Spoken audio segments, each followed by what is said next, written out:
Paz Senhor a todos, né? Agradeço a Deus pela oportunidade e vamos lá para meditar no texto aqui, interessante demais. Está lá em Mateus 7, versículo 24, iremos ler até o 27. Vamos lá. Portanto, quem ouve estas minhas palavras e as pratica é como um homem prudente que construiu a sua casa sobre a rocha. Caiu a chuva, transbordaram os rios, sopraram os ventos e deram contra aquela casa, e ela não caiu, porque tinha seus alicerces na rocha.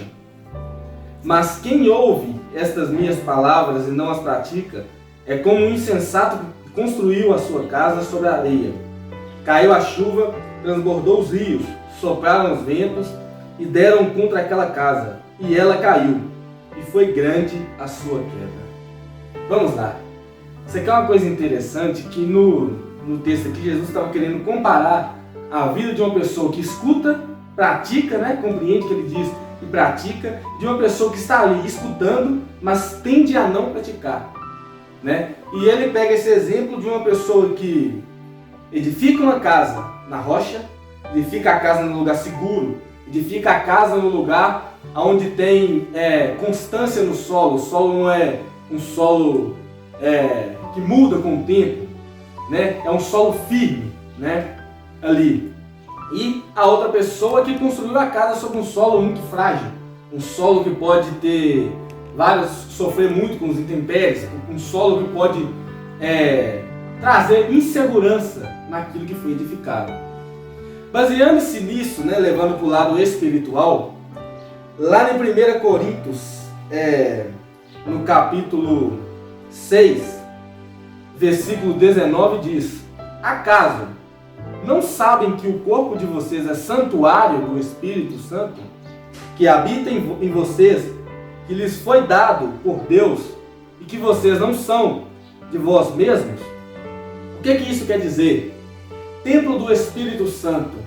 Templo é um lugar, é interessante isso, que vemos que fala sobre casa. E agora eu vou levar para o lado espiritual como se fosse habitação segura e habitação insegura. Sabemos que toda vez que fala em casa na Bíblia, dá para a gente entender que o Espírito Santo faz o nosso corpo a casa dele, né?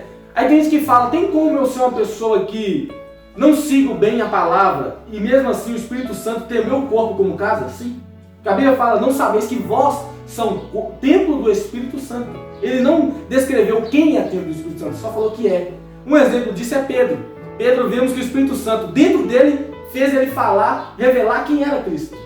Ao mesmo tempo, um pouco depois, o diabo habitou sobre o corpo dele e falou contra aquilo que Jesus tinha que fazer. Então vemos que o mesmo templo foi habitado tanto pelo Espírito Santo como pelo diabo. E o que isso tem a ver com essa influência, com a pessoa que conhece a palavra e pratica, a pessoa que não conhece, com a casa bem estruturada, com a casa não estruturada? Tudo a ver. Porque uma casa, quando fala casa fundada na rocha, a rocha todos nós sabemos que é Cristo. Cristo é quem dá segurança, quem dá firmeza, é quem dá a nós aquela certeza de que mesmo que venha a dificuldade, estaremos de pé. E quando falamos de areia, é algo frágil, passageiro, é algo vaidoso, como diz Salomão, né? Pegamos isso como o quê? Como a ação do inimigo na vida da pessoa. Porque tudo aquilo que vem do mundo, que vem do homem, que vem do inimigo, é passageiro e atrai o homem à vaidade. Tudo aquilo que vem de Deus é seguro, é eterno, é algo que nos traz segurança, é algo que fortalece a nossa fé. E quando vemos que é interessante que na mesma casa fala ali que um é sobre a areia e o outro sobre a rocha, mas os dois passam pelas mesmas situações.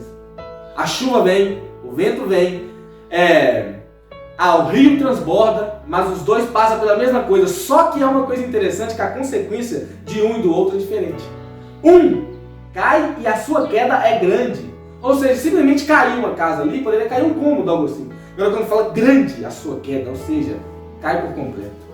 E quando fala que a outra não caiu, mas não significa que ela não foi atingida, que ela passou por alguma coisa. Isso aqui só prova que mesmo nós estando firme na presença do Senhor, vai vir tempestade, vai vir chuva, vai vir tudo aquilo contrário pode vir sobre nossas vidas. Mas uma coisa interessante, a certeza que nos dá é que a gente não vamos cair. Vamos estar firmes, de pé.